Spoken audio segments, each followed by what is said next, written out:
안녕하세요. 토픽스쿨 안쌤입니다. 한국사회 2의 심화 19과 직장생활과 법입니다. 비정규직 근로자는 어떻게 보호받을까?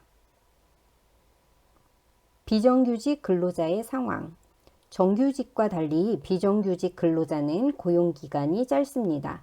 계약 기간이 정해져 있는 기간제 근로자, 근무 시간이 1일 8시간, 일주 40시간보다 짧은 단시간 근로자 등이 여기에 해당합니다. 비정규직 근로자는 짧은 고용 기간 때문에 불안감을 느낄 수 있고 임금 수준이 정규직에 비해 상대적으로 낮아 경제적으로도 불리한 위치에 있습니다. 비정규직 근로자에 대한 불리한 대우 금지. 비정규직 보호법에 따라 비정규직 근로자의 권리를 보호하고 있습니다. 비정규직 근로자는 임금, 근로조건, 복지 등의 측면에서 합리적인 이유 없이 부당한 차별을 받지 않아야 합니다. 비정규직 근로자와 근로계약서를 작성해야 하고 최저임금 이상의 임금을 지급해야 합니다. 일주 근로시간이 15시간 이상인 단시간 근로자는 퇴직금을 받을 수 있습니다. 1년 동안 80% 이상 출근한 근로자의 경우 연차 휴가를 받을 수 있으며 그 이하로 근무한 근로자도 1개월을 개근할 경우 1일의 유급 휴가를 받을 수 있습니다. 안전한 직장 생활을 위한 법에는 어떤 것이 있을까? 직장 성희롱으로부터 보호. 직장에서 근로자에게 성적인 말이나 행동을 하여 성적 수치심이나 혐오감을 느끼게 하는 것을 직장 성희롱이라고 합니다.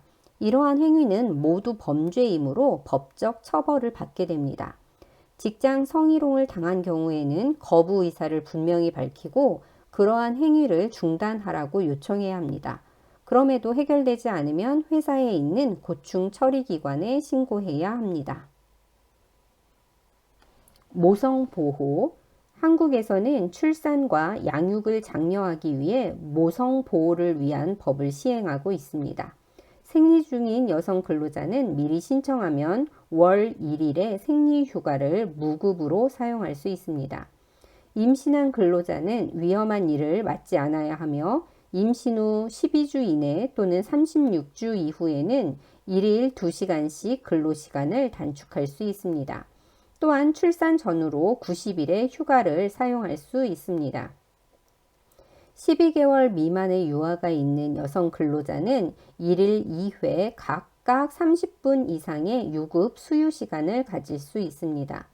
아내가 출산한 경우 남성 근로자도 10일의 휴가를 쓸 수 있습니다. 문제를 한번 보겠습니다. 다음에서 가, 나, 다에 차례대로 들어갈 알맞은 용어를 고르시오.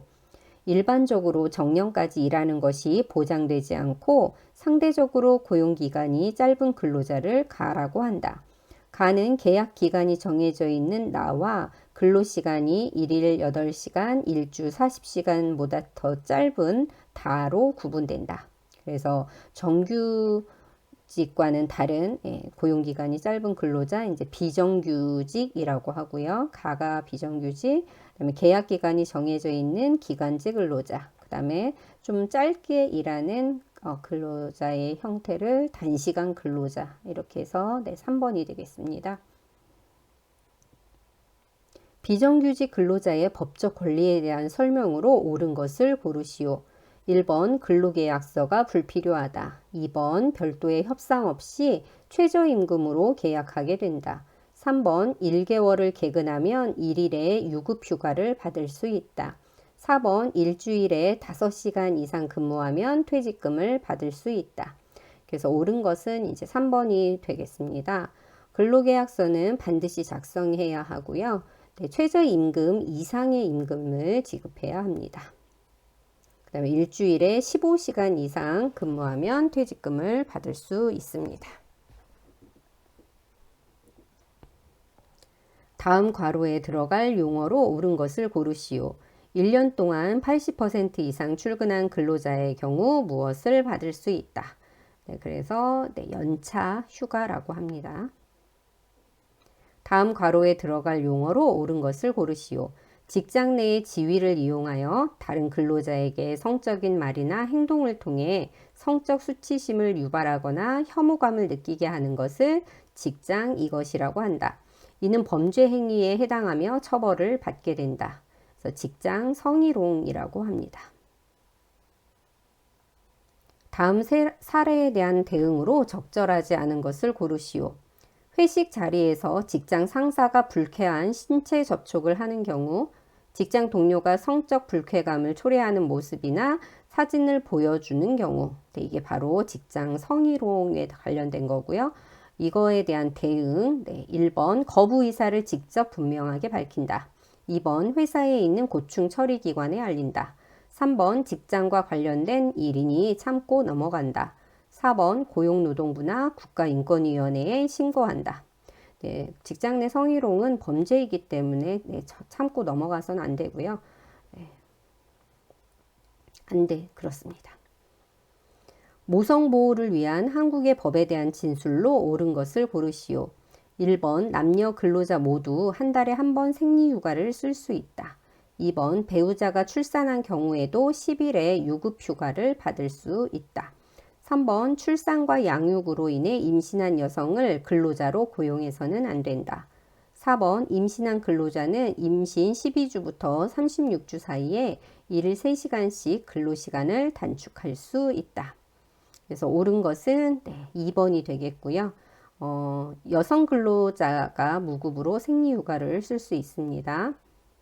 그리고 출산과 양육을 장려하기 위해서 여성 근로자들을 더욱 잘 해줘야 되겠습니다. 고용을 해야겠죠. 그 다음에 임신한 근로자는 임신 후 12주 이내 또는 36주 이후에 일 2시간씩 근로시간을 단축할 수 있습니다. 구술형 문제입니다. 다음 글을 읽고 아래의 질문에 대답하여 봅시다. 단시간 근로자는 단기 혹은 임시로 고용되어 일하는 경우를 뜻하며 아르바이트라고도 한다. 한국에서는 단시간 근로자의 권리도 법적으로 보장하고 있다. 예를 들어 단시간 근로자의 경우에도 근로계약서를 작성하고 최저임금 이상의 금액을 받아야 한다. 또한 근로자의 동의 없이는 일 8시간, 주 12시간을 초과하여 근무할 수 없다. 일주 근로시간이 15시간 이상인 단시간 근로자는 퇴직금을 받을 수 있다. 특히 1년 동안 80% 이상 출근한 근로자의 경우 연차 휴가를 받을 수 있으며 그 이하로 근무한 근로자도 1개월을 개근할 경우 1일의 유급휴가를 받을 수 있다.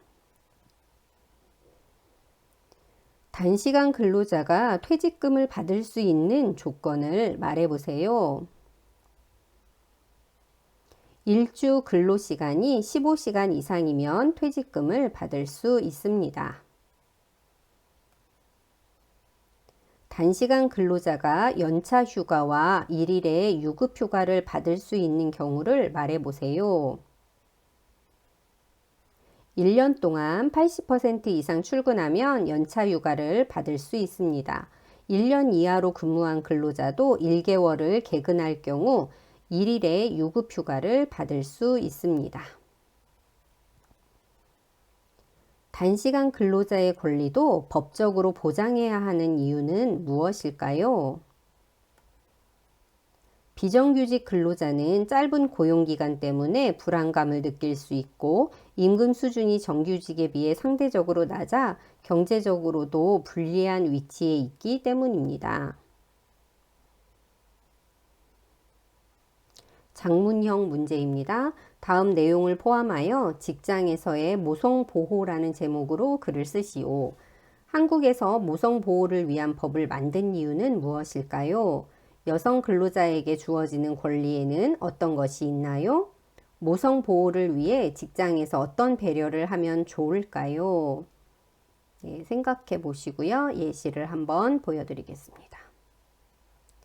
한국에서는 출산과 양육을 장려하기 위해 모성보호를 위한 법을 만들었습니다. 생리 중인 여성 근로자는 월 1일의 무급 생리휴가를 사용할 수 있습니다. 임신한 근로자는 위험한 일을 맡지 않아야 하며 임신 후 12주 이내 또는 36주 이후에 일일 2시간씩 단축 근무할 수 있습니다. 임신한 근로자는 출산 전후로 90일간의 휴가를 사용할 수 있습니다. 모성 보호를 위해 직장에서는 여성 근로자가 일과 가정 생활을 병행할 수 있도록 근무 환경을 조성해 주어야 합니다. 네, 이렇게 19가 직장 생활과 법을 알아봤습니다. 네, 여러분 수고하셨습니다.